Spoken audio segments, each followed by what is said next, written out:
Marcos Villalba se rió cuando la enfermera del puerto dijo que yo tenía fiebre. Toda la promoción se rió con él. Alba Vera enlazó su brazo con el suyo. «Pobre Elena», dijo, «prefiere fingirse enferma antes que ver a Marcos divertirse conmigo». Yo estaba en medio de la terminal del puerto de Barcelona. El billete de embarque en una mano, mi anillo de compromiso en la otra, y la grabadora del móvil ya encendida. «No voy a subir a ese barco», dije. La sonrisa de Marcos desapareció. Se acercó tanto que solo yo podía oírlo entre los avisos de embarque. «Si le arruinas esto a Alba», dijo, «me aseguraré de que todos sepan qué clase de chica celosa y patética eres». Miré más allá de él, hacia el barco que esperaba tras el cristal. En mi otra vida, lo había arruinado. Había parado la fiesta secreta. Había denunciado el cambio de itinerario. Los había salvado a todos, y me odiaron por ello. Hasta el día en que Marcos nos estrelló contra un camión, gritando que Alba debería haber vivido en mi lugar. Esta vez doblé el justificante médico. Guardé el anillo en el bolso. Salí de la fila de embarque. «Que disfrutéis del crucero», dije. Ninguno de ellos sabía que ese barco nunca volvería. La segunda vida comenzó con olor a sal, a crema solar, a maletas caras y a la colonia de Marcos Villalba. Durante 2 segundos, después de abrir los ojos, pensé que seguía muriendo. En mi último recuerdo, la lluvia golpeaba el parabrisas en líneas plateadas. Las manos de Marcos aferradas al volante. Sus ojos, rojos, furiosos, casi inhumanos. «Si no nos hubieras detenido», había dicho, «Alba seguiría viva». Después, los faros nos habían tragado. Ahora estaba de pie en el vestíbulo de salidas del puerto de Barcelona, rodeada por toda mi promoción del Colegio Alta Vega. Los mismos estandartes blancos y azules colgaban del techo. El mismo crucero esperaba tras el cristal. El mismo nombre dorado brillaba en su casco. Aurora Real. Nuestro viaje de fin de curso. 3 días hasta Palma de Mallorca, con una excursión privada a una cala, todo pagado por la Fundación Villalba. La familia de Marcos había donado tanto dinero al colegio que le habían construido un ala de ciencias, renovado el teatro y hecho que cada profesor bajara la voz cuando su apellido entraba en una sala. Y allí estaba él, Marcos Villalba, mi prometido desde la infancia, con una camisa de lino y las gafas de sol colgadas del cuello. Se reía de algo que había dicho Alba Vera. El pelo rubio de Alba caía en ondas perfectas sobre un hombro. Sus labios brillaban. Sus uñas estaban pintadas de un rosa pálido, a juego con la funda del móvil que usaba para grabarse. «Crucero de graduación», decía a su propia cámara. El último viaje antes de ser adultos. La clase entera vitoreó detrás de ella. Los miré y sentí que la vieja línea de tiempo caía sobre mí como agua fría. Este era el día en que intenté salvarlos. Alba se había enterado de una fiesta exclusiva, en alta mar, después del anochecer. Se llamaba Cala Luna. No formaba parte del itinerario del colegio. No estaba reservada con la naviera. No tenía el permiso de la academia. Era un evento privado organizado por una promotora de viajes que prometía a las influencers bebidas gratis, imágenes con drones, mesas de casino y un secreto caribeño de una sola vez en la vida. Yo había encontrado el enlace. Había avisado a los acompañantes. Se lo había mostrado al director. El colegio había obligado a la naviera a cancelar la excursión y a hacernos volver antes.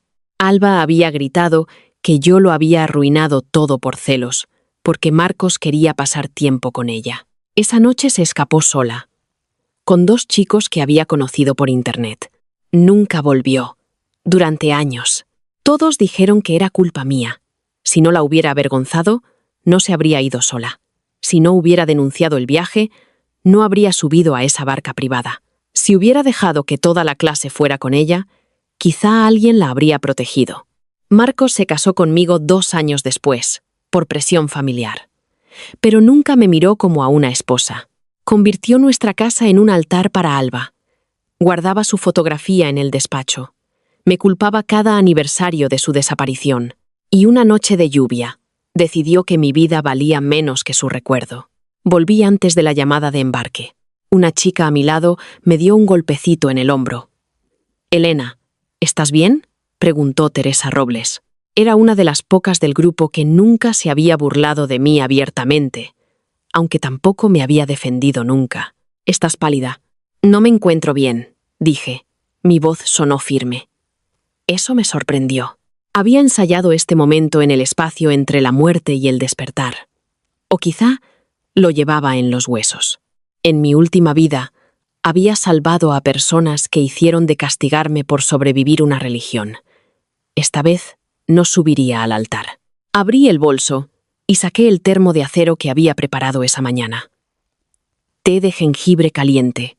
Lo había servido antes de salir de casa. También había envuelto un parche de calor dentro de la bufanda y lo había sostenido contra el cuello en el coche. No necesitaba una fiebre peligrosa. Solo necesitaba parecer enferma bajo el termómetro de una enfermera. Marcos por fin se fijó en mí. Su sonrisa se afiló. Cruzó el suelo pulido hacia mí con la confianza de un chico que nunca había tenido que preguntar si era bienvenido. «Eve», dijo, «¿por qué estás ahí parada así?». Lo miré. En mi última vida, esa cara había significado seguridad. Era el chico que me acompañaba a casa a los 11 años. El chico que me ayudaba a estudiar física. El chico cuya familia siempre había dado por hecho que terminaríamos juntos y que me había puesto ese diamante en el dedo al cumplir los 18 como el sello de un futuro que ambas familias llevaban años diseñando para nosotros. Ahora solo veía al hombre que había girado el volante. «Me encuentro mal», dije. Alba se acercó flotando, el móvil aún en la mano. «¿Enferma?», dijo, mirándome de arriba a abajo. «Hace 10 minutos estabas perfectamente. Tengo fiebre». Algunos compañeros gruñeron. «Venga ya», dijo Tomás Rocha. «No empieces, Elena. Esto es un crucero, no un debate». No le respondí. Fui hacia la mesa de control médico, cerca de la fila de embarque. Una mujer llamada Anita estaba sentada allí, con un polo azul marino y el logo de la naviera bordado en el pecho. «Necesito que me revisen», dije.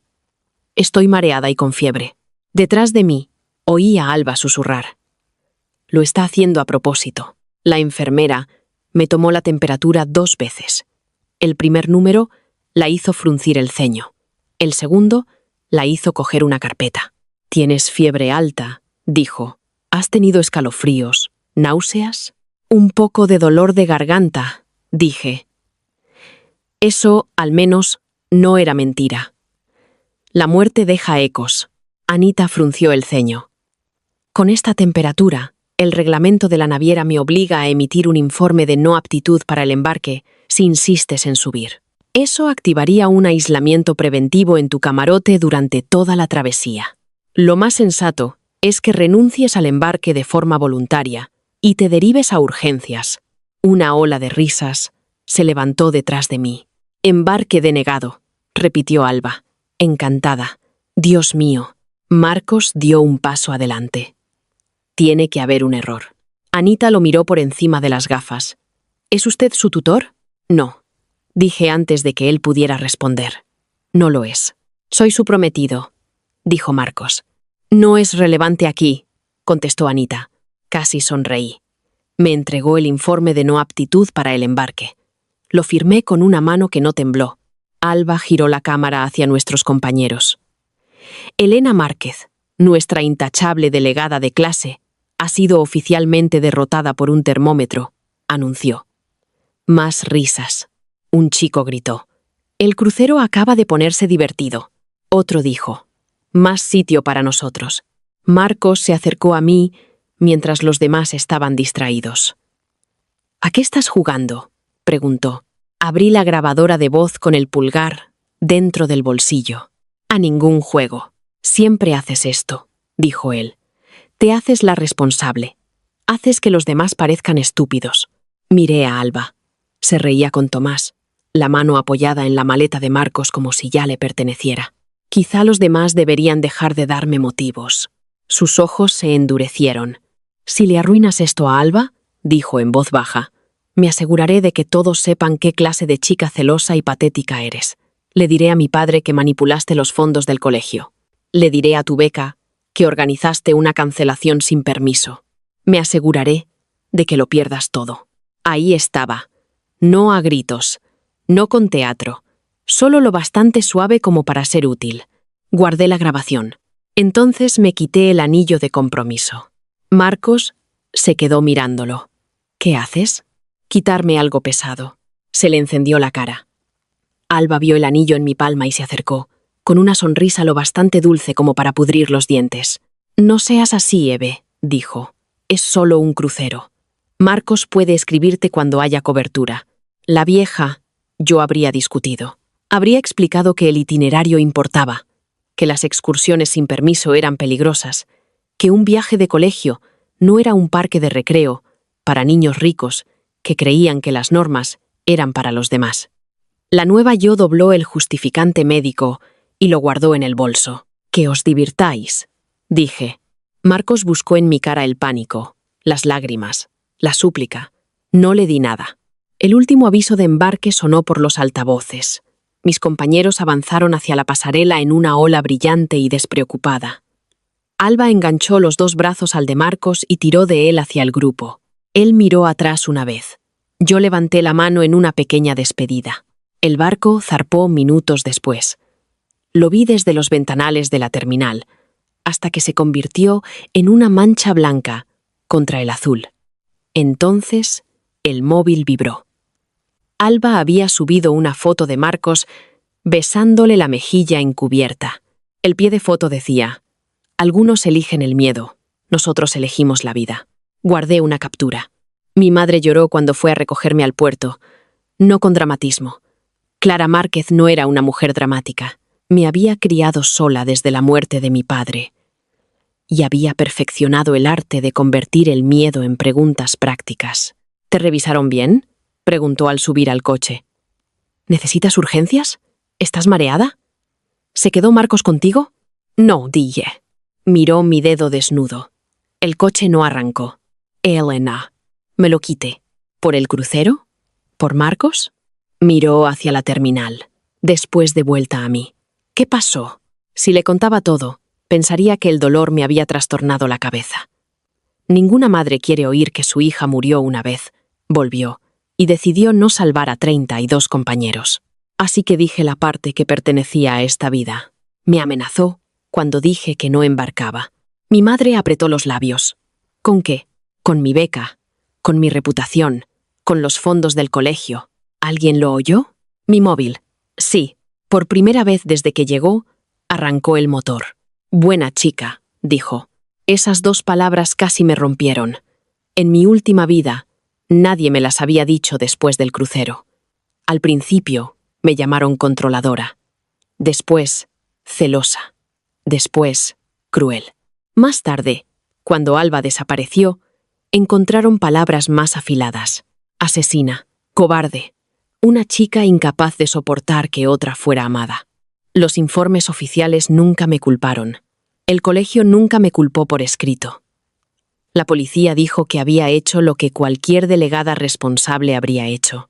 Pero las comunidades no necesitan papeles para construir una horca. Habían susurrado en foros.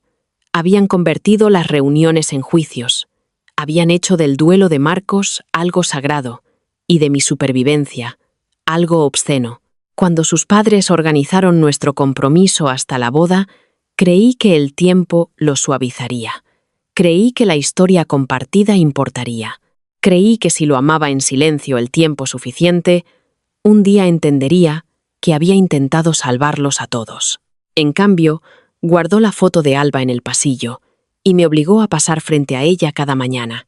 A ella le habría encantado esta casa, me dijo una vez. Yo estaba allí, con las bolsas de la compra cortándome los dedos, y me di cuenta de que él no veía a una esposa. Veía a un reemplazo que había fracasado en morir. No lo conté, nada de eso a mi madre.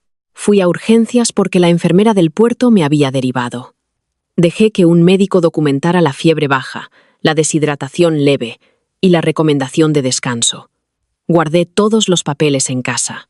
Me duché hasta que el olor de la terminal desapareció de mi piel. Después me senté en el escritorio y empecé a montar una carpeta. La llamé Cronología Aurora Real. Dentro guardé el justificante del puerto, el informe de urgencias, la denegación de embarque, mi billete original, el itinerario de la clase y la grabación de la amenaza de Marcos. Después abrí el chat del grupo del crucero. Los mensajes habían empezado antes de que el barco llegara a mar abierto. Tomás. No. La delegada Márquez dice que no hay normas.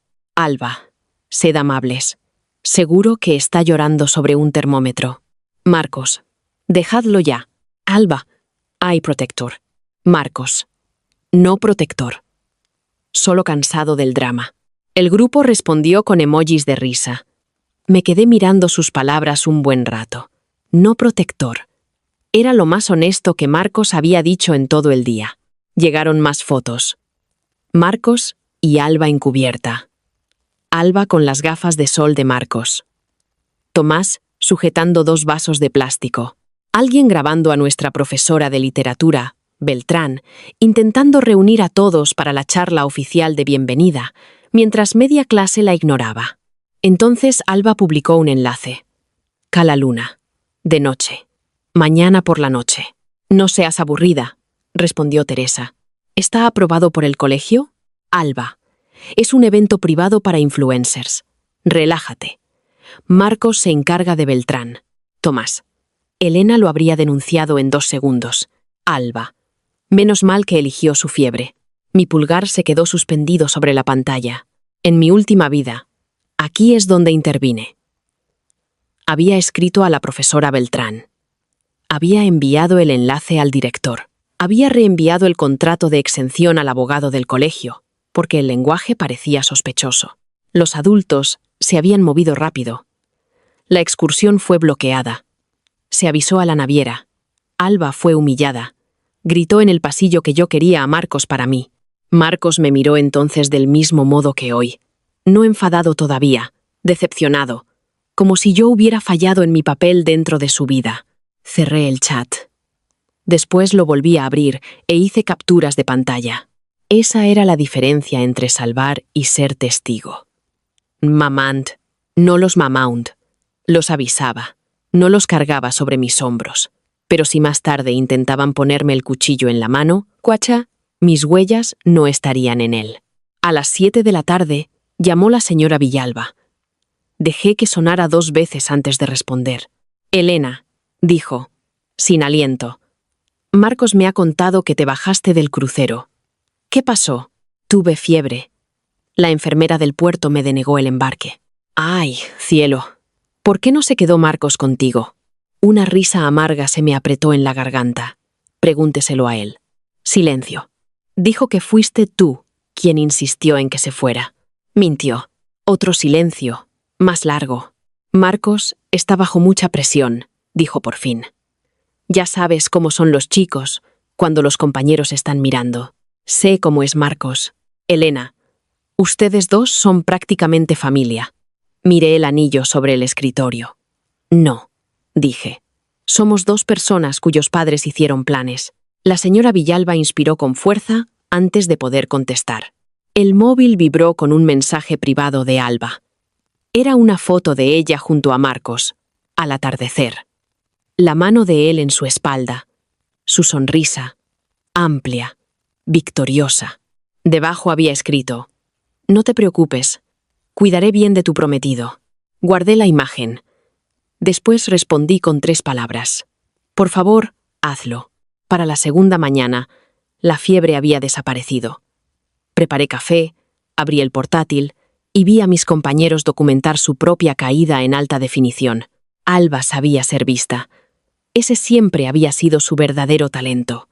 Algunos estudiaban, otros competían, otros construían cosas. Alba se colocaba bajo la luz y hacía que los momentos comunes parecieran pruebas de que el mundo la amaba. Sobre el mediodía publicó el primer vídeo de Cala Luna. Vale, susurró a la cámara. No estáis preparados para esta noche. Detrás de ella, Marcos estaba en la barandilla con el móvil pegado a la oreja. La profesora Beltrán no necesita saber cada detalle, decía. Es solo una fiesta en la playa. Volveremos antes del amanecer. Alba giró la cámara rápido. pero no antes de que yo grabara el fragmento. Lo guardé en la carpeta. Después, busqué. La página tenía el aspecto caro de lo que suele ser un lujo falso. Fondo negro, letras doradas, imágenes de drones sobre agua turquesa, gente en ropa de lino levantando copas bajo luces colgantes. Sin dirección física. Sin seguro registrado. Sin operador nombrado. Más allá de experiencias lucente. Abrí el contrato de exención. Se me revolvió el estómago. En la otra vida, este documento fue lo primero que me dio miedo. Exigía que los invitados entregaran el pasaporte para un registro seguro. Permitía el transporte por socios marítimos aprobados, sin nombrarlos. Decía que los invitados aceptaban comunicación limitada en la isla. A los 18, no sabía mucho, pero sabía lo suficiente para ver el peligro. Esta vez, no se lo envié a la profesora Beltrán. Me lo envié a mí misma. A la 1:30, Teresa me escribió en privado. ¿Estás despierta? Sí. ¿Has visto lo de Alba? Sí. ¿Es raro? Miré la pantalla un buen rato. Teresa me había visto humillada y se había callado. En mi otra vida, después de que Alba desapareciera, había abrazado a su madre en el funeral y evitado mis ojos. Pero también había sido de las que dudaban. ¿Parece aprobado por el colegio?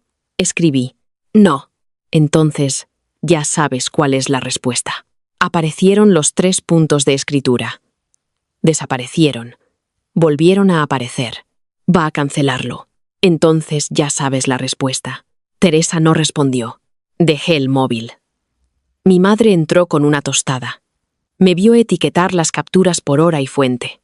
Esperas problemas, dijo. Estoy documentando la realidad. Eso no es lo mismo. Ya no. Dejó el plato a mi lado. ¿Quieres que llame a los Villalba? No. ¿Al colegio? No. Elena. La miré. Tenía los ojos cansados. Había trabajado demasiados años, para disfrutar de la impotencia. Quería protegerme con llamadas, firmas, autoridad de adulto, pero esta era la parte que no podía hacer por mí. Si llamo, dije, dirán que interferí. Si pasa algo, dirán que causé el pánico. Si no pasa nada, dirán que arruiné su viaje. Lo único que puedo hacer ahora es guardar pruebas de que no estuve allí y no lo organicé. Su cara cambió al entender la forma de mi miedo. ¿Qué te hicieron antes de hoy?, preguntó en voz baja. Casi, se lo conté. En su lugar dije, me enseñaron. Esa tarde, el chat oficial del colegio se quedó extrañamente en silencio. El chat privado de la promoción explotó. Tomás. Beltrán cree que estamos en la noche de cine del barco. Alba, porque lo estamos. Durante 20 minutos. Marcos. Móviles cargados. No subáis fotos del muelle hasta que zarpemos. Kelsey. Carla Grande. Esto da mal rollo. Alba. Pues quédate a ver el bingo con los abuelos. Marcos. Nadie está obligando a nadie. Otra captura. Nadie está obligando a nadie. A las 9:42, Alba publicó un vídeo en su historia de amigos cercanos. No debía verlo yo. Había olvidado que Nuria, una de las becadas, me había añadido a un álbum compartido meses atrás y nunca me había quitado el permiso. El vídeo mostraba un pasillo de servicio en la cubierta baja. Los alumnos se movían en grupos, aguantando la risa. Marcos sujetaba una puerta metálica abierta. Salida secreta, susurraba Alba. Detrás, la voz de la profesora Beltrán sonaba lejana por megafonía, anunciando el programa de la noche. Después el vídeo cortaba a un muelle, luces amarillas. No el Aurora Real, no una lancha de la naviera con tripulación uniformada, un catamarán privado, elegante, con el nombre Estrella Lucente pintado en el costado. Se me helaron las manos. En mi otra vida, Alba se había ido sola, pasada la medianoche. Esta vez, Marcos guiaba a todos. Lo vi en la grabación, una mano en la espalda de Alba, la otra haciendo señas a Tomás. «Moveos», dijo. Antes de que Beltrán revise los camarotes. Guardé el vídeo. Después hice algo que no había planeado. Entré en la sede electrónica de la Policía Nacional y tramité una alerta a través del canal de denuncias por Internet, adjuntando las capturas con hora y fecha. Escribí que no estaba a bordo, que se me había denegado el embarque por motivos médicos, que tenía razones para creer que alumnos de mi colegio estaban abandonando el itinerario aprobado en una embarcación privada sin registrar. No pedía que cancelaran nada. Informaba de lo que había visto. El sistema me confirmó un número de expediente y la posibilidad de adjuntar más pruebas más tarde. Después, cerré el portátil y me senté en la oscuridad. No los salvé, no los detuve. Solo me aseguré de que la verdad tuviera a dónde ir. A las 11:16, Alba se puso en directo. La música vibraba en el altavoz diminuto. El viento le arrancaba el pelo. Detrás, agua negra brillaba bajo la luna. «Marcos», gritó, «dile a Elena que se está perdiendo». Marcos se acercó a cámara un segundo extraño. Miró directamente al objetivo y dijo, «Siempre tuviste miedo de vivir». Los demás vitorearon. Entonces algo golpeó el costado de la embarcación, con fuerza suficiente para sacudir la cámara. Alba gritó, no de juego, de sorpresa. La pantalla se congeló. La transmisión terminó. Nadie durmió en mi casa esa noche. Mi madre se sentó en el sofá con el portátil, actualizando avisos marítimos locales. Yo me quedé en la mesa con el móvil, viendo cómo el chat de la promoción pasaba de la euforia borracha a la confusión dispersa. Al principio los mensajes eran normales. La señal va fatal. ¿Dónde estamos? Alba, deja de gritar. Marcos, pregúntale a ese tío cuánto falta. Después llegaron los huecos. 10 minutos. 20. 40. A las 12:31, Carla escribió un solo mensaje. Esto no es Calaluna. Nadie respondió. A la 1:07, Tomás envió una foto tan borrosa que apenas se entendía. Un muelle de hormigón, un foco, hombres con chalecos reflectantes, una mano cubriendo medio objetivo. Después, nada. Por la mañana, el Aurora Real había atracado en Palma de Mallorca sin 30 y un alumnos del colegio Alta Vega. El primer comunicado de la naviera hablaba de varios estudiantes que habían incumplido el toque de queda tras un desembarco no autorizado. El primer correo del colegio decía que la dirección estaba trabajando de cerca con las familias y las autoridades locales para confirmar la ubicación de los alumnos. Confirmar la ubicación. Palabras tan limpias. Un pánico sin sangre. A las 8, mi móvil tenía 74 llamadas perdidas. La mayoría de padres de compañeros, algunas de números desconocidos, 5 de la señora Villalba, 3 del colegio, 1 de la profesora Beltrán. Respondí.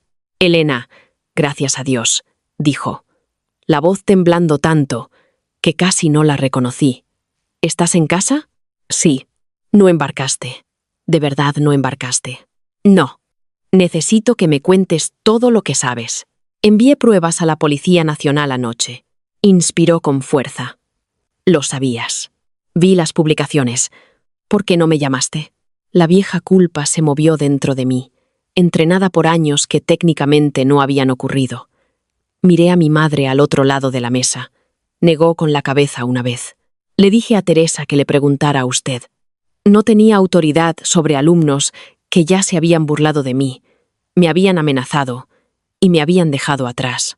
La profesora Beltrán empezó a llorar. Lo siento, susurró. Debí revisar los camarotes.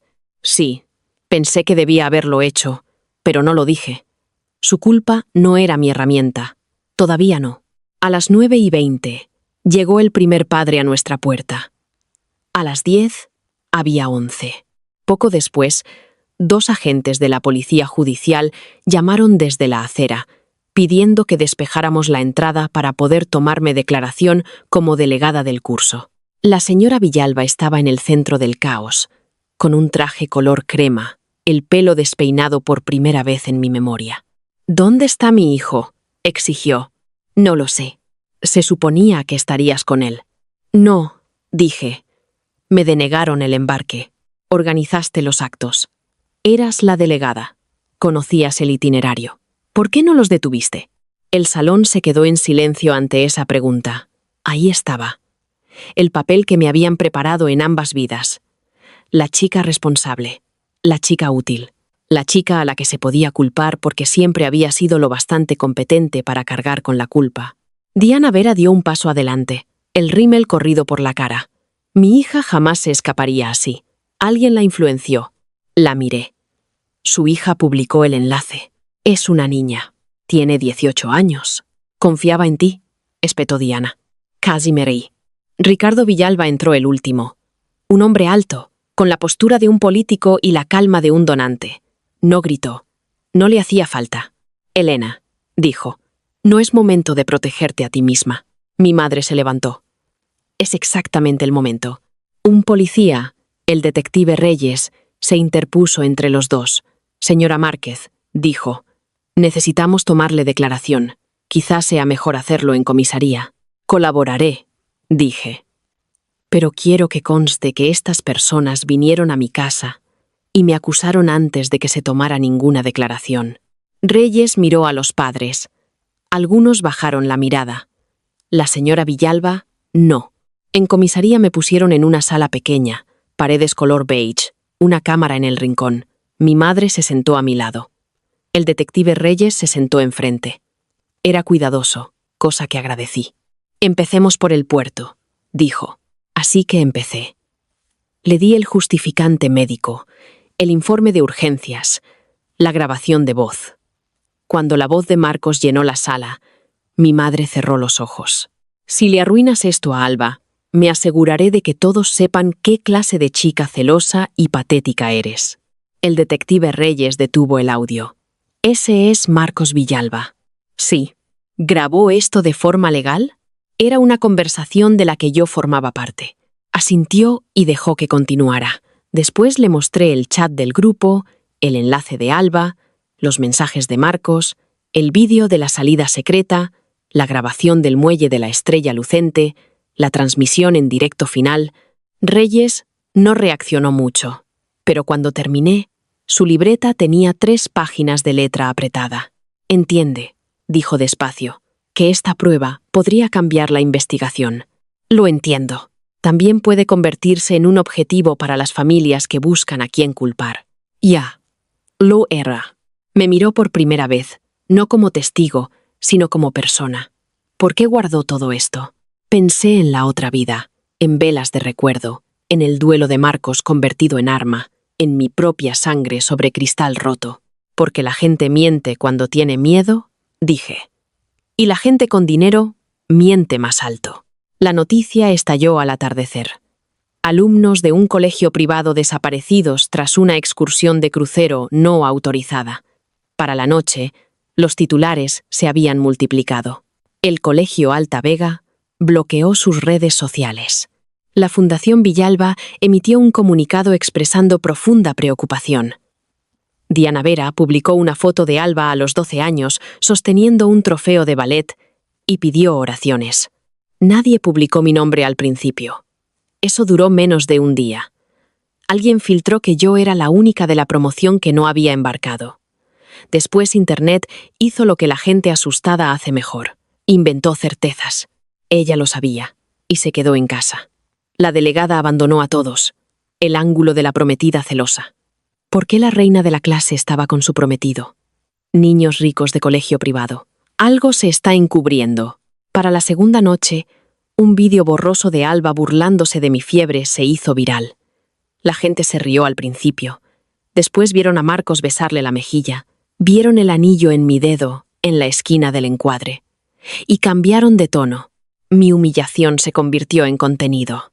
Mi madre quiso quitarme el móvil. Le dije que no. Necesito saber qué están diciendo. No, dijo. Necesitas comer. Tenía razón. Comí sopa que sabía a papel, mientras el detective Reyes volvía a llamar.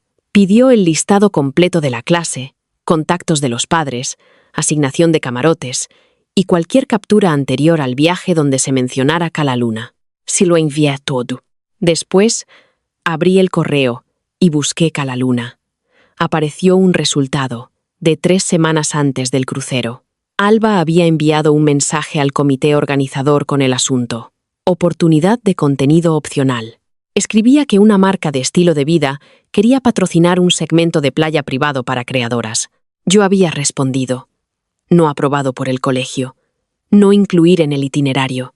La profesora Beltrán había respondido: de acuerdo.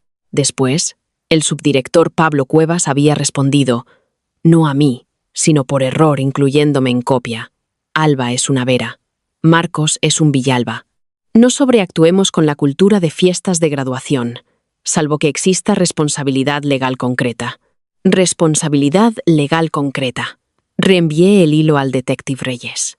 10 minutos después, llamó Ricardo Villalba. No respondí. Escribió: Elena, no hables más sin un abogado. Esto se puede resolver con discreción. Marcos no querría verte arrastrada al escrutinio público. Se lo enseñé a mi madre.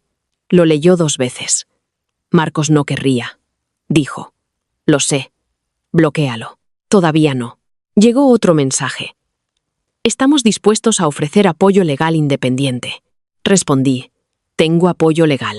No lo tenía en ese momento, pero mi madre ya había escrito a su amiga Mara, abogada litigante, que una vez había ayudado gratis a una vecina a plantar cara a un casero abusivo porque odiaba a los abusones con papel membretado. Mara llegó a la mañana siguiente con café solo, un traje gris, y una mirada que hizo que hasta mi madre se sentara más recta. Revisó la carpeta en silencio. Cuando terminó, dijo: no borres nada, no respondas a nadie sin enseñármelo antes. No te reúnas con los Villalba a solas. No firmes ningún papel del colegio sin que yo lo revise. No pensaba hacerlo. Bien. Eres más lista que la mayoría de los adultos. Eso debería haberme reconfortado. En cambio, pensé en todos los adultos que habían fallado en ser listos antes. A mediodía, el Colegio Alta Vega solicitó mi presencia en una reunión de apoyo. Mara se rió una vez. No. El colegio reformuló las palabras. Reunión de esclarecimiento de hechos. Mara dijo: sigue siendo no. A las 3 se convirtió en declaración voluntaria, con abogado presente. Fuimos. La sala de reuniones olía a limón y a pánico. El director Alonso presidía la mesa, con la profesora Beltrán a su lado. Pablo Cuevas se sentó junto a la ventana, mandíbula tensa. 2 abogados del colegio revisaban papeles. La señora Villalba estaba allí, también Diana Vera. Ambas me miraron como si hubiera entrado con la sangre de sus hijos en las manos. Mara puso una grabadora sobre la mesa. Nosotros también grabaremos, dijo. Uno de los abogados protestó. Mara sonrió. Entonces podemos irnos. Nos quedamos. El director Alonso carraspeó. Elena, intentamos entender cómo ganó tracción una excursión no autorizada entre los alumnos. Alba la publicó, dije. Diana golpeó la mesa con la palma. Deja de decir su nombre, como si hubiera planeado un crimen. Abrí mi carpeta y deslicé una captura impresa sobre la mesa. El mensaje de Alba brillaba en color completo. Cala luna de noche. No seas aburrida. Los labios de Diana se entreabrieron. Cuevas se inclinó hacia adelante. Los adolescentes publican cosas. Eso no demuestra intención. No, dije. Esto sí. Deslicé el hilo de correos. La sala cambió cuando Cuevas vio sus propias palabras. No sobreactuemos con la cultura de fiestas de graduación, salvo que exista responsabilidad legal concreta. La profesora Beltrán se tapó la boca. El director Alonso se puso gris. Mara golpeó la mesa una vez. Ahora, dijo, hablemos de por qué amenazaron a mi clienta en el puerto tras negarse a embarcar. La señora Villalba susurró. Marcos no amenazaría a Elena. Puse la grabación. La voz de Marcos llenó de nuevo la sala, fría y cruel esta vez. Nadie interrumpió. 3 días después de que la aurora real volviera sin ellos, Salvamento Marítimo localizó la Estrella Lucente encallada en un muelle de servicio abandonado, al norte de Menorca, lejos de cualquier ruta turística legal. No estaba en Cala Luna. No había alumnos a bordo. No quedaba tripulación. El transpondedor había sido desactivado. El detective Reyes me llamó antes de que la noticia saliera. Se lo cuento porque su prueba los situó en esa embarcación, dijo. Las familias lo sabrán pronto. Va a empeorar antes de aclararse. ¿Encontraron móviles? algunos dañados. Estamos coordinando la recuperación de datos. ¿Pasaportes? Una pausa. No, entendí lo que no dijo. El contrato de exención había mencionado la entrega de pasaportes. El gimnasio del colegio se convirtió en centro de información familiar. No quería ir, pero Reyes me pidió que identificara a alumnos en las grabaciones recuperadas. Mara aconsejó que podía colaborar si venía conmigo. El gimnasio donde antes hacíamos las charlas de ánimo ahora sostenía el duelo, en sillas plegables. Los padres apretaban fotos impresas. Los profesores se movían como fantasmas. Furgonetas de prensa esperaban tras la verja. Cuando entré, el sonido bajó. La gente miró. El padre de Tomás se levantó tan rápido que la silla cayó hacia atrás. «Tú», dijo. Mara se puso delante de mí. El detective Reyes cruzó la sala. «Señor Rocha, siéntese. Mi hijo está desaparecido y ella pasea con una abogada». «Sí», dijo Reyes, «porque la gente no deja de amenazarla». Al frente del gimnasio, un proyector mostraba imágenes fijas tomadas de la seguridad del puerto y de contenido recuperado en redes. Fui nombrando caras hasta que me dolió la garganta. Teresa junto a la barandilla. Carla con vestido azul. Tomás sosteniendo un altavoz. Marcos junto a Alba en el muelle. Alba riendo mientras un hombre con chaqueta blanca le entregaba una acreditación. «Pausa», dije. Reyes detuvo la imagen. Me acerqué.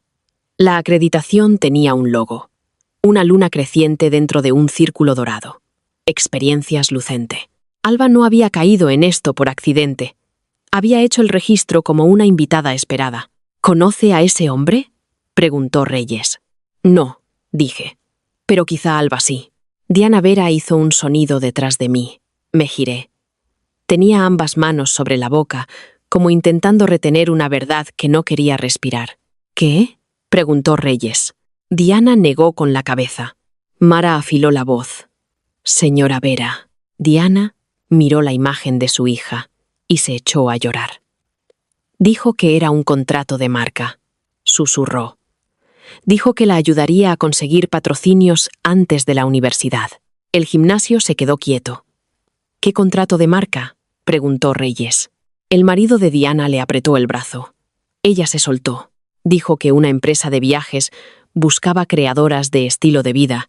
Dijo que Marcos podía ayudar a que pareciera legítimo, porque los Villalba patrocinaban el crucero. La señora Villalba se levantó. «Eso no es cierto». Diana rió entre lágrimas. Su hijo salía en cada vídeo.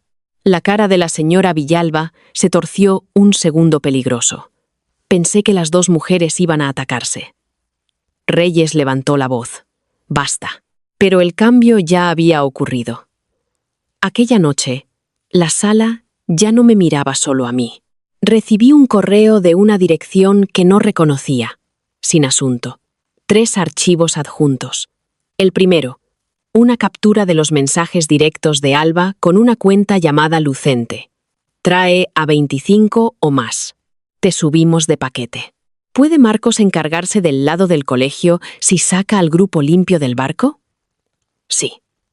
Pago antes, mitad cuando el contenido se publique. El segundo adjunto era una transferencia bancaria a nombre de Alba Vera. El tercero, una nota breve. Tenía miedo. Debí haber dicho algo. Carla me contó que tú lo intentaste avisar antes. Lo siento. Firmado con una sola inicial. T. Reenvié el correo a Reyes y a Mara. Después me senté en el escritorio hasta el amanecer, mirando el espacio vacío en mi dedo. Había pensado que el mayor dolor sería que Marcos eligiera a Alba. Me equivocaba. El mayor dolor era darme cuenta de cuánta gente había visto fragmentos del peligro y se había callado por miedo a ser impopular. En mi última vida, yo había hablado. Me castigaron por ello. En esta, me callé hasta que las pruebas pudieran hablar. Me castigaron también por eso. La diferencia era que esta vez no les rogaría que lo entendieran. Encontraron a 12 alumnos con vida al 6º día. Las palabras oficiales fueron recuperados durante una operación coordinada, sin detalles, sin imágenes dramáticas para el consumo público. Solo 12 nombres, leídos por un funcionario del colegio con voz temblorosa, mientras los padres o se derrumbaban de alivio, o se partían en dos porque el nombre de su hijo no estaba en la lista. Marcos era uno de los 12. Alba, también. Teresa, no. Durante 3 segundos, después de oír aquello, olvidé cómo respirar. Teresa había enviado el correo. Teresa lo había intentado. Tarde, pero de verdad. Decir la verdad. Y ahora no estaba en la lista. El detective Reyes me encontró cerca de la salida. «Lo siento», dijo. «¿Sabe algo?» «No lo suficiente». «¿Está muerta?» «No lo sabemos». Esa respuesta se convirtió en un peso que cargué después. Trajeron a los alumnos rescatados de vuelta 2 días más tarde y los ingresaron en un ala de rehabilitación segura en un hospital de Palma. Las familias tenían acceso limitado. Las entrevistas policiales se retrasaron hasta que los médicos les dieran el visto bueno. Yo no pensaba ir. Entonces llamó Reyes. «No preguntaría si no fuera útil», dijo. «Una de las chicas no deja de preguntar si las pruebas salieron a la luz. Creemos que se refiere a usted». «¿Quién?» «Carla Grande». Carla había sido la que escribió. «Esto no es Calaluna. Mara vino conmigo. Mi madre quiso venir también, pero le pedí que se quedara en casa. Hay habitaciones a las que una hija debería entrar sin que su madre tenga que verlo». El pasillo del hospital olía a antiséptico y a miedo antiguo. Los padres se sentaban contra las paredes, con vasos de café intactos. Algunos me miraron con culpa, algunos con odio, algunos con la vacuidad de quien se ha quedado sin emociones. La señora Villalba se levantó al verme. Su pelo iba mal recogido, mechones sueltos alrededor de la cara. Tenía los ojos hinchados. «Elena», dijo. Me detuve varios pasos atrás. «¿Cómo está Marcos?» Se estremeció, como si la amabilidad doliera más que la rabia. «Vivo». Eso no era una respuesta, pero era todo lo que tenía. Diana Vera apareció en la puerta de una habitación privada. «No deberías estar aquí», dijo. Mara se movió antes que yo. El detective Reyes solicitó su presencia. «Mi hija casi muere. También los hijos de otras personas», dijo Mara, incluidos algunos cuyos padres no están intentando reescribir la línea de tiempo. El rostro de Diana se desmoronó. Pasé de largo. Carla estaba en una habitación pequeña, con las persianas medio cerradas. Se veía más pequeña de lo que recordaba. El pelo castaño, cortado de forma desigual junto a la mandíbula. Tenía moretones en las muñecas que la pulsera del hospital no ocultaba. Giró la cara hacia mí. «Elena, estoy aquí». Se le llenaron los ojos de lágrimas. «Lo siento», susurró. «No hace falta que hagas esto ahora». «Sí, hace falta». Su voz temblaba. «Alba decía que estabas celosa. Marcos decía que siempre intentabas controlarlo. Todos se reían. Yo también me reía». Me senté en la silla junto a su cama. «¿Por qué enviaste el correo?» «Porque a Alba le pagaron». Carla tragó saliva con dificultad. Teresa lo descubrió en el barco. Se enfrentó a Alba cuando subimos a la lancha pequeña. Marcos le dijo que se callara. Dijo que si montaba un escándalo, nos mandarían a todos de vuelta, y todos la culparían a ella, como te culparon a ti. Se me tensaron las manos. «¿Dónde está Teresa?» Carla cerró los ojos. «No lo sé. Cuando las cosas empeoraron, nos separaron. No pregunté detalles. Su cuerpo ya había dado suficiente testimonio. ¿Sabía Marcos lo del pago?» «Sí». Abrió los ojos. Dijo que no era para tanto. Dijo que la gente rica siempre recibe cosas gratis. Claro que lo dijo. Las normas siempre eran más pequeñas cuando Marcos quería algo. Carla me agarró la manga. «Necesitas saber algo más. Alba le está contando a todos que Marcos la obligó. Ya ha empezado. No es verdad». Su voz se afiló de pánico. Él ayudó, pero fue idea de ella. Quería el contenido. No paraba de decir que se haría viral cuando todos vieran que había hecho una fiesta secreta que ni el colegio conocía. ¿Lo dijo delante de otros? Sí. Tomás, Marcos, yo, Teresa. Teresa otra vez. Salí de la habitación de Carla con otra pieza de verdad, y ningún alivio al final del pasillo. Marcos Estaba siendo trasladado en silla de ruedas para una prueba de imagen. No se parecía en nada al chico que se había reído de mí en la terminal. Tenía la cara pálida, el brazo izquierdo inmovilizado contra el pecho, una venda en la sien. Cuando me vio, sus ojos se abrieron un momento. «Eve», susurró. No me acerqué. La señora Villalba empezó a llorar. Marcos intentó levantar la mano. No pudo. «Lo siento», dijo. El pasillo quedó en silencio a nuestro alrededor. Lo miré un buen rato. Después dije: «Díselo al detective Reyes». Su disculpa no se quedó en privado. A la mañana siguiente, 3 padres se lo habían contado a otros 4 y alguien se lo había contado a un periodista. Marcos Villalba había suplicado el perdón de su prometida desde una cama de hospital. Prometida. Odiaba esa palabra ahora. Sonaba a cadena pulida hasta parecer romántica. Mara presentó el primer aviso formal esa misma tarde. Yo disolvía el acuerdo de compromiso familiar. Como no estábamos legalmente casados y el arreglo había sido ceremonial, no hubo divorcio. Pero sí documentos de fideicomiso, planes universitarios compartidos y un anuncio público que los Villalba habían usado durante años, como si mi futuro fuera un ala más de su casa. Enviamos aviso a ambas familias. Mi madre no firmó nada por mí. Se sentó a mi lado mientras firmaba yo misma. 2 horas después, la señora Villalba vino a casa. Esta vez, sola. Se quedó en el porche bajo la lluvia, sin paraguas, sujetando el bolso con las 2 manos.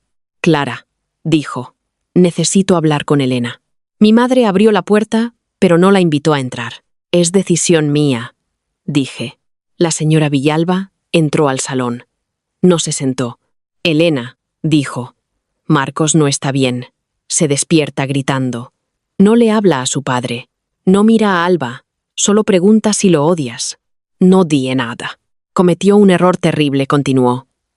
«Un error terrible y estúpido. Pero sigue siendo el chico que creció contigo. Te quiso, a su manera». «No», dije. «Dependía de mí. Me usaba. Esperaba que yo absorbiera las consecuencias. Eso no es amor». Le tembló el labio. «Puede que no sobreviva esta culpa». La vieja Elena se habría acercado a ella. Habría servido té. Habría suavizado la frase. Habría prometido visitar a Marcos, porque los Villalba siempre habían tratado mi compasión como un recurso doméstico disponible. La nueva Elena se quedó sentada. Su supervivencia no puede depender de mi perdón. Se tapó la boca. «Por favor», susurró. «Si le dices que lo perdonas, quizá colabore con el tratamiento». «¿Y si se lo digo y no lo hace?». No respondió. «Si lo visito y después se hunde, ¿será culpa mía?». «Claro que no. ¿Estará de acuerdo el señor Villalba?». Su silencio respondió. Me levanté.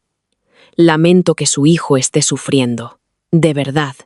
Pero la culpa de Marcos le pertenece a Marcos. Su tratamiento le pertenece a sus médicos. Sus decisiones le pertenecen a él. No voy a convertirme en otra herramienta que su familia use para gestionarlo». La señora Villalba se encogió como si la hubiera abofeteado. Después hizo algo que nunca había visto hacer a un Villalba. Bajó la cabeza.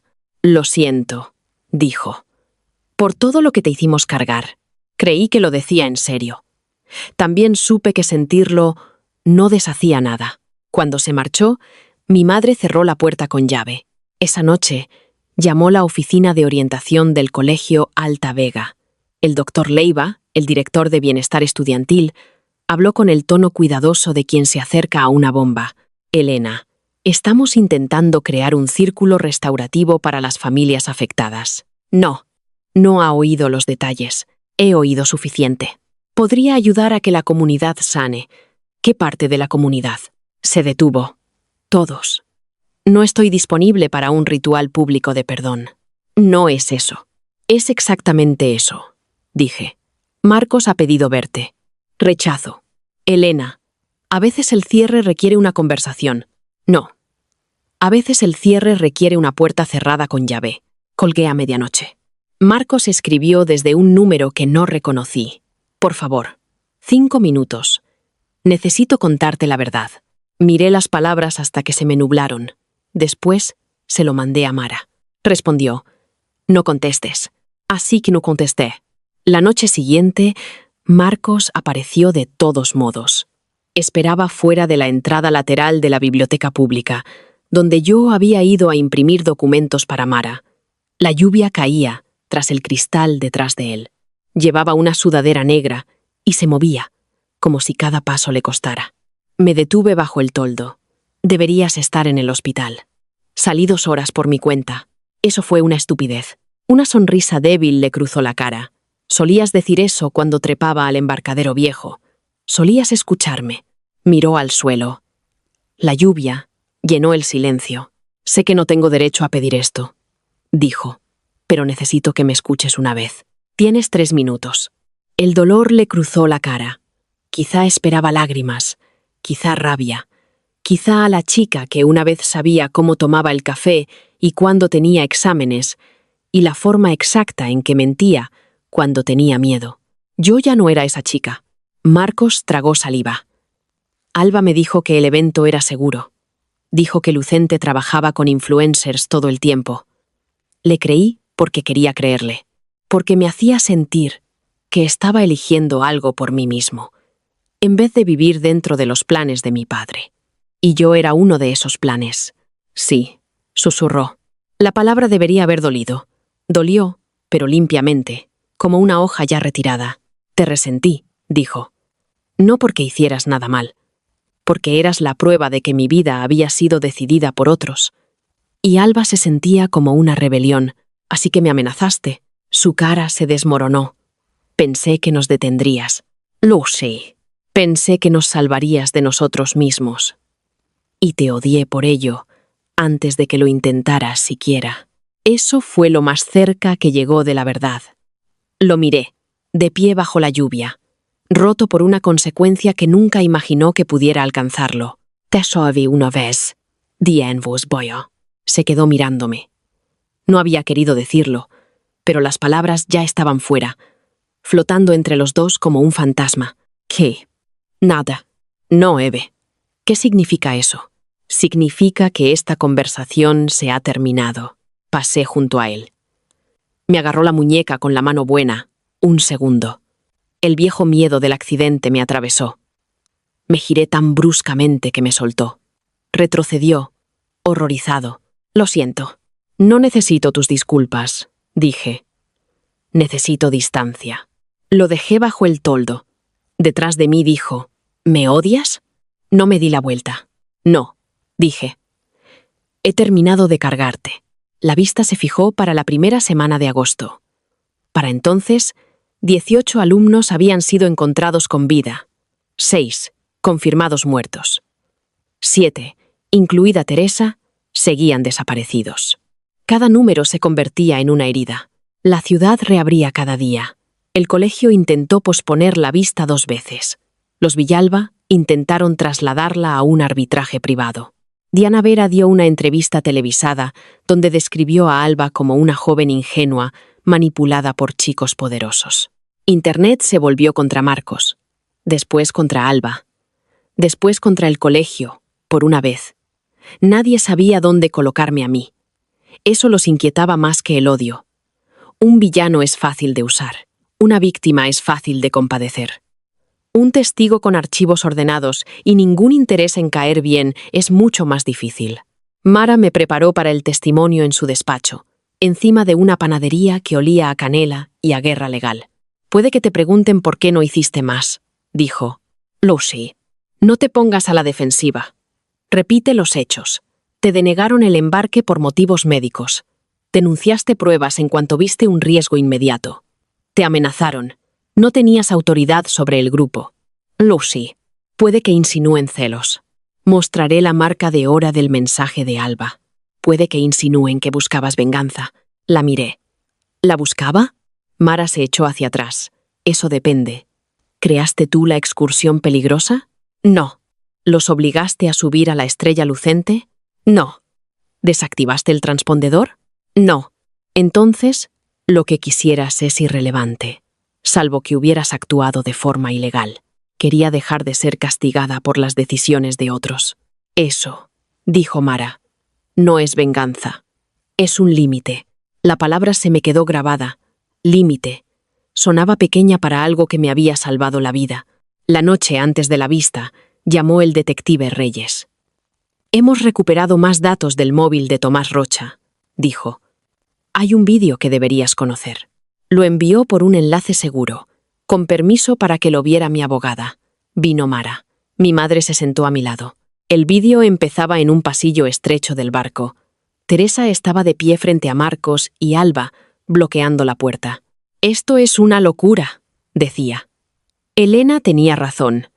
«Este contrato es una locura». Alba puso los ojos en blanco. «Pues quédate. Se lo voy a contar a la profesora Beltrán». Marcos se acercó. «No, no lo harás». Teresa lo miró como si lo viera con claridad por primera vez. «Lo haces porque quieres que Alba te elija a ti». Su cara se endureció. «No sabes nada. Sé que Elena cargó con la culpa de todo lo que tú arruinaste durante 4 años». Alba se rió. «Dios mío, ¿esto es el club de fans de Elena?» Teresa levantó el móvil. «Lo estoy enviando». Marcos le arrebató el teléfono. El ángulo de cámara se movió mientras Tomás susurraba. «Tío». «No», dijo Marcos. «Nadie va a arruinar esta noche porque Elena entrenó a todos para tener miedo». Después, Alba se acercó a Teresa y le dijo en voz baja, «Si nos haces perder esto, todos te odiarán como la odian a ella». El vídeo terminó. Nadie habló en mi salón. Mi madre me tomó la mano. Pensé en Teresa, en algún lugar fuera del alcance de las listas de rescate. Yo había creído que estaba sola porque nadie se había puesto de mi lado. Quizá algunos lo habían querido y habían fallado. Quizá la cobardía seguía siendo cobardía, incluso con arrepentimiento. La sala de la vista estaba llena a la mañana siguiente. No en el gimnasio esta vez. El colegio había elegido la sala de patronato, un salón revestido de madera, pensado para que los donantes se sintieran antiguos e importantes. Los miembros del patronato a un lado, las familias al otro, el consejo escolar en el centro. La prensa no podía entrar, pero todos sabían que saldrían declaraciones filtradas. Marcos llegó con un traje gris, más delgado que antes, el brazo izquierdo aún inmovilizado. No miró a Alba. Alba llegó con sus padres y su abogado. Llevaba el pelo más corto, la cara pálida, parecía lo bastante frágil para las cámaras, pero cuando sus ojos se cruzaron con los míos, vi el mismo resentimiento afilado. Todavía me odiaba. Bien. El odio significaba que entendía que yo no había sido borrada. El colegio empezó con el duelo, después la preocupación, después la frase «decisiones complejas de los alumnos». Mara la anotó y la subrayó. Cuando me llamaron, caminé hasta la mesa con mi carpeta. Me llamo Elena Márquez. Fui delegada de mi promoción en el Colegio Alta Vega. Estaba inscrita para el crucero de graduación de la Aurora Real. No embarqué porque se me denegó el embarque por motivos médicos, tras presentar síntomas de fiebre en el puerto. Puse los documentos médicos sobre la mesa. Antes de embarcar, Marcos Villalba me amenazó, porque creía que podía interferir en los planes de Alba Vera. Reproduje la grabación. Algunos padres lloraron al oír la voz de Marcos. La señora Villalba no. Miró la mesa como si cada palabra se le clavara. Después, mostré los correos. Oportunidad de contenido. De Alba. Mi advertencia. La conformidad de la profesora Beltrán. La respuesta de Cuevas. Responsabilidad legal concreta. Pablo Cuevas pidió un receso. Mara dijo: «No». La primera grieta en la defensa del Colegio Alta Vega vino de la enfermera Anita. El colegio no esperaba que compareciera. La habían tratado como una empleada secundaria, una mujer con un termómetro y una carpeta, no como alguien que entendía los expedientes mejor que los donantes entienden la influencia. Se sentó en la mesa de testigos con su uniforme azul marino e identificó el justificante médico. «Sí», dijo, «denegué el embarque a la señorita Márquez». El abogado del colegio preguntó si podía haber exagerado los síntomas. Anita no pareció impresionada. Mi decisión se basó en la lectura, la presentación clínica y el protocolo. Sintiera lo que sintiera. No la habría autorizado sin una segunda revisión. ¿Se ofreció el señor Villalba a quedarse con ella? No. La señora Villalba cerró los ojos. ¿Mostró algún alumno preocupación por la señorita Márquez? Anita me miró. No. Varios se burlaron de ella. La sala se movió. No de forma dramática, no lo suficiente para la justicia, pero lo bastante para que entrara la vergüenza. Después se reprodujeron las grabaciones de seguridad del puerto. Allí estaba yo, pálida y quieta, en la mesa médica. Allí estaba Marcos, inclinado cerca de mí. Allí estaba Alba, riendo con el móvil en alto. Allí estaba la clase, marchándose sin mí. Allí estaba yo, sola, tras verlos desaparecer por la pasarela, sosteniendo un papel que me salvó la vida. Mara pidió reproducir después las grabaciones del muelle de la Estrella Lucente. El abogado de Alba objetó, diciendo que su clienta era una superviviente traumatizada.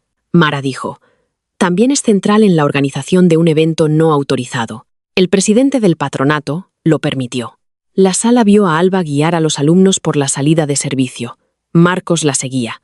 Tomás grababa. Teresa intentaba hablarles. Marcos le quitaba el móvil. Diana Vera empezó a sollozar antes de que terminara el vídeo. Alba se quedó paralizada cuando le preguntaron por las capturas del pago. Su abogado le aconsejó no responder. Eso todos lo entendieron como una respuesta. El turno de Cuevas llegó después de comer. Se veía más pequeño bajo interrogatorio. Sin cena de donantes, sin atril. Era solo un hombre que había visto el riesgo y elegido la comodidad. Mara preguntó: ¿recibió la preocupación de la señorita Márquez sobre el evento privado propuesto? Sí. ¿Estuvo de acuerdo la profesora Beltrán en que no estaba aprobado? Sí. Escribió usted: no sobreactuemos con la cultura de fiestas de graduación, salvo que exista responsabilidad legal concreta. Tragó saliva. Sí. ¿Informó a las familias? No. ¿Informó a la naviera? No. ¿Instruyó al personal para vigilar a los alumnos después de ver ese correo? Asumí que la profesora Beltrán gestionaría el itinerario. La profesora Beltrán hizo un sonido, por primera vez. Habló sin que se lo pidieran. Me dijo que no avergonzara a las familias de los donantes. La sala estalló. El presidente pidió orden. Los padres gritaron. Ricardo Villalba se levantó, con la cara oscura. Diana Vera chilló que todos habían usado a su hija. El padre de Tomás gritó que el colegio había arruinado el futuro de su hijo. Me quedé quieta. No porque no sintiera nada, sino porque había aprendido el valor de la quietud. Cuando todos los demás se ahogaban en ruido, Marcos se levantó al fondo. Su abogado intentó que se sentara. Se lo quitó de encima. Yo ayudé a Alba, dijo. La sala se cayó con una rapidez aterradora. Marcos miró al patronato, después a sus padres, después finalmente a mí. Sabía que no estaba aprobado. Pensé que podría gestionarlo. Pensé que las normas eran flexibles, porque siempre lo habían sido para mí. Ricardo Villalba dijo: Marcos, siéntate. No. La voz de Marcos se quebró. Amenacé a Elena porque sabía que ella vería la verdad. Siempre vio la verdad antes de que los demás quisiéramos verla. Alba se giró hacia él. Dijiste que me querías. La risa de Marcos sonó vacía. Quería cómo me hacías sentir. Eso no es lo mismo. La cara de Alba se contrajo. Él me miró de nuevo. Ella no hizo nada malo. No le di las gracias. Una verdad dicha tarde sigue siendo verdad, pero no se convierte en regalo por llegar de noche. La vista se convirtió en un derrumbe. Cuevas quedó suspendido, pendiente de destitución. El Colegio Altavega aceptó una investigación independiente. La Fundación Villalba se retiró del patronato escolar. Los registros de patrocinio de Alba fueron entregados a los investigadores federales. La declaración de Marcos se añadió al expediente oficial. Fuera, los periodistas gritaban preguntas mientras las familias se iban. Mara me guió por la salida lateral, pero la señora Villalba esperaba allí un momento. Me preparé. No me pidió que perdonara a Marcos. Solo dijo: «Hiciste bien en dejar ese barco». La miré. En otra vida, esas palabras podrían haberme ahorrado años de dolor. En esta, llegaban después del daño, pero antes del final. Sí, dije. Lo hice. La casa de los Villalba siempre había parecido un museo fingiendo ser un hogar. Columnas blancas, contraventanas negras, un jardín tan perfecto que parecía tener miedo de sí mismo. De más joven, entraba por esas puertas y me sentía honrada. Después, medida. Ahora no sentía más que la distancia limpia de una visita que no pensaba quedarse. Mara vino conmigo. Mi madre también. La reunión no debía ser emocional. Era la disolución legal de un compromiso familiar, expectativas de fideicomiso y compromisos públicos hechos, cuando yo era demasiado joven para entender que los adultos pueden envolver el control en un lazo de raso y llamarlo tradición. Ricardo Villalba se sentó frente a nosotras con 2 abogados. La señora Villalba, a su lado, en silencio. Marcos no debía asistir. Vino de todos modos. Entró a media reunión, con un bastón y la cara pálida. Su padre se veía furioso. Le pedí que viniera, dijo la señora Villalba, en voz baja. Ricardo se volvió hacia ella. Esto no es productivo. No, dijo ella. Lo que no fue productivo fue criarlo creyendo que las consecuencias eran negociables. El silencio que siguió valió cada segundo de un año en la otra línea de tiempo. El acuerdo era sencillo. El anuncio de compromiso quedaba retirado formalmente. No se haría ninguna reclamación sobre mi fondo universitario. Los Villalba no describirían la disolución como mutua, con fines de imagen pública, sin mi consentimiento. Devolvería el anillo, aunque legalmente podría haberse discutido de cualquier forma. Lo había traído en una cajita de terciopelo. Cuando los abogados terminaron, Ricardo entrelazó las manos.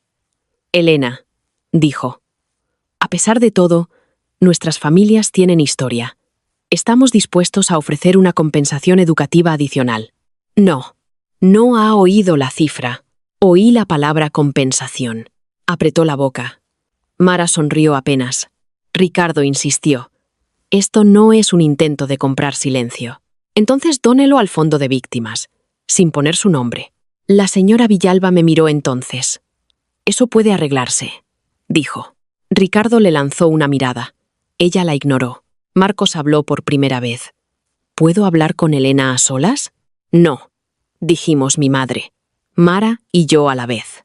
Un asomo de sonrisa cruzó la cara de la señora Villalba. Marcos asintió. Entonces, lo diré aquí.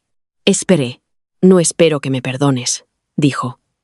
Quería que lo hicieras. Seguía pensando que si me perdonabas, quizá no era la persona en la que me convertí en ese barco. Eres la persona que tomó esas decisiones, dije. Lo sé, dijo con voz áspera. También sé que era a ti, a quien contaba para detenerme. Eso fue injusto. Peor que injusto. Cruel. Sí.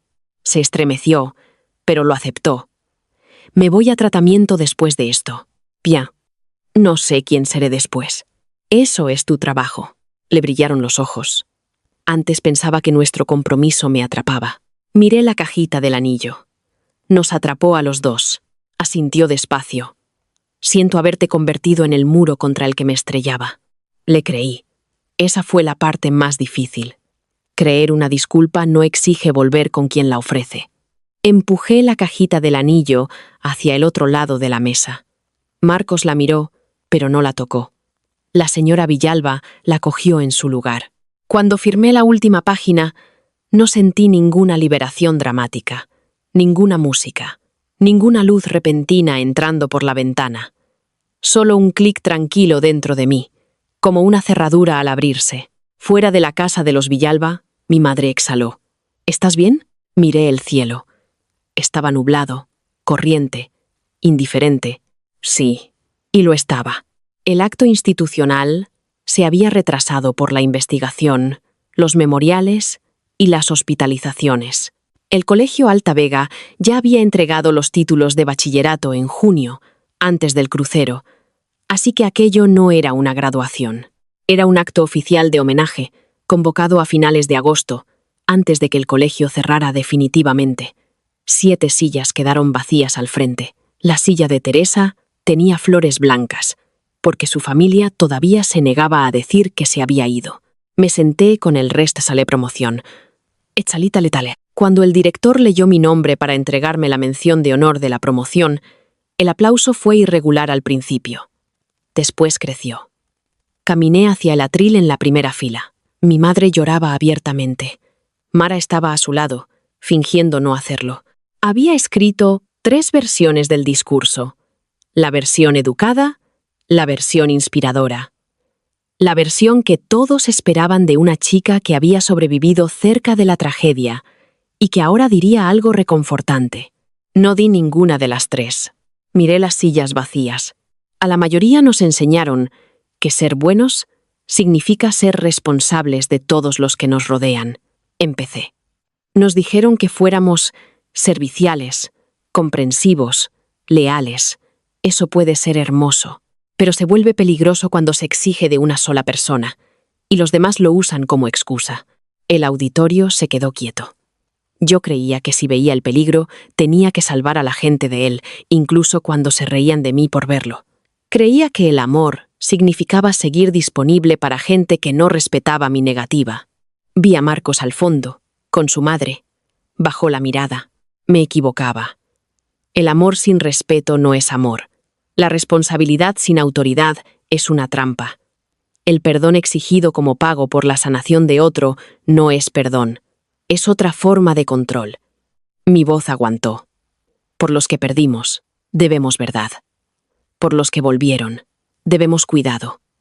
Por los que les fallaron, debemos rendición de cuentas. Y para nosotros mismos, debemos el valor de construir vidas que no estén diseñadas alrededor de la negación de los demás. Cuando me aparté del atril, la primera en levantarse fue la madre de Teresa, después Carla, después mi madre. Cuando volví a mi asiento, todo el auditorio estaba en pie. No busqué a Marcos con la mirada. Ese fue otro límite. El informe final llegó en octubre. Para entonces, yo estaba en la Universidad Autónoma de Madrid, con una beca completa, estudiando ciencia política y ética de datos, porque había aprendido lo que ocurre cuando los sistemas confían más en la reputación que en los registros. Leí el informe sola en mi habitación de la residencia. 186 páginas. Cronología, comunicaciones, testimonios, datos recuperados, fallos institucionales, denuncias penales. La verdad era exactamente tan fea como esperaba. Alba había aceptado dinero de Experiencias Lucente para llevar a los alumnos a Calaluna de noche. Lucente no era una empresa de viajes legítima, sino una fachada usada para canalizar a turistas adinerados e influencers hacia apuestas ilegales en el extranjero y esquemas de extorsión. El evento estaba diseñado para recoger pasaportes, teléfonos, información financiera y palanca para pedir rescates. Marcos no había recibido dinero, pero había usado su posición para calmar sospechas, evitar los controles de los acompañantes y presionar a los alumnos dudosos. Cuevas había ignorado avisos documentados porque no quería ofender a las familias donantes. La profesora Beltrán había fallado en verificar los camarotes tras recibir la orden de evitar el escándalo. La estrella lucente nunca había estado programada para llegar a Calaluna. Se desvió tras zarpar. Su transpondedor fue desactivado manualmente. Los alumnos fueron separados al llegar al resort abandonado. Algunos escaparon durante una operación policial, activada en parte por las pruebas enviadas antes del amanecer. En parte, no del todo. No los salvé, no los condené. Hice lo que pude hacer sin sacrificarme de nuevo. El nombre de Teresa aparecía en el apéndice. Estado, desaparecida, presunta fallecida. Cerré el informe y lloré por ella. No porque fuera perfecta, no lo era. Se había reído cuando se burlaban de mí. Se había callado demasiado tiempo. Pero al final lo había intentado, había avisado. Y a veces la diferencia entre la cobardía y el valor es solo un instante. Llegado demasiado tarde, Alba se declaró culpable la primavera siguiente, de cargos relacionados con facilitación de fraude y falsedad. Como también era víctima de la operación criminal mayor, su condena fue compleja, reducida y controvertida. La gente discutió en internet durante semanas. Yo no participé. Marcos testificó contra el reclutador local de Lucente y contra los administradores del colegio que habían silenciado las sospechas. Su familia se retiró por completo del colegio Alta Vega. Ricardo Villalba dimitió de 3 patronatos. La señora Villalba creó, de forma anónima, un fondo de seguridad de viaje para víctimas, aunque yo sabía que había sido idea de Marcos. Marcos me escribió una vez desde el tratamiento. Mara recibió la carta primero. Después me preguntó si la quería. Dije que sí. El sobre estuvo 2 días sobre mi escritorio antes de abrirlo. Elena, empezaba. No, Eve. Bien. Estoy aprendiendo a no pedirle a la gente que he herido que me haga sentir digno de redención. No voy a pedirte perdón. No voy a pedir verte. Solo quiero decir que tenías razón. No solo sobre el crucero, sobre mí. Confundí la dependencia con el amor, la rebeldía con el valor y tu paciencia con un permiso. Espero que tu vida sea tranquila, en todas las formas en que la mía fue ruidosa. Doblé la carta y la guardé en una caja, junto a las viejas fotos del anillo, el justificante del puerto y la primera copia impresa de mi beca. No porque lo echara de menos, porque las pruebas importan, incluso las emocionales. Pasaron los años. La historia se convirtió en documental, después en temporada de podcast, después en caso de estudio sobre gestión de riesgos en viajes escolares. La gente que antes me llamaba fría empezó a llamarme serena. La gente que me llamaba celosa empezó a llamarme perceptiva. No confié en ninguno de los dos. Insulto y elogio, ambos eran solo clima. En mi último año de universidad, fundé Paso Seguro, una herramienta sin ánimo de lucro que ayudaba a grupos estudiantiles a verificar operadores de viajes, señalar contratos sospechosos, guardar contactos de emergencia y documentar cambios de itinerario. Empezó como un proyecto de clase. Después lo adoptaron 3 universidades. Después, 20. En nuestro primer lanzamiento público, una periodista me preguntó: ¿considera este trabajo un homenaje a sus compañeros? Lo pensé antes de responder. Es un homenaje a la idea de que los jóvenes merecen adultos que se tomen en serio el riesgo, dije. Y es un homenaje a cada joven a la que le enseñaron que ser responsable significa ser culpada. Después del acto, caminé sola junto al río Manzanares. El agua estaba oscura, nada que ver con el azul caribeño de los vídeos de Alba. El viento cortaba a través de mi abrigo. La ciudad se movía a mi alrededor, indiferente y viva. El móvil vibró. Un mensaje de mi madre. Orgullosa de ti. Papá también lo estaría. Sonreí y respondí. Lo sé. Después llegó otro mensaje, de un número desconocido. Por un momento, mi cuerpo recordó el miedo antiguo. Pero era Carla. Se había trasladado a una universidad en el norte. No éramos amigas, no exactamente, pero escribíamos en ciertas fechas. El día en que zarpó el barco. El día en que volvieron los primeros supervivientes. El cumpleaños de Teresa.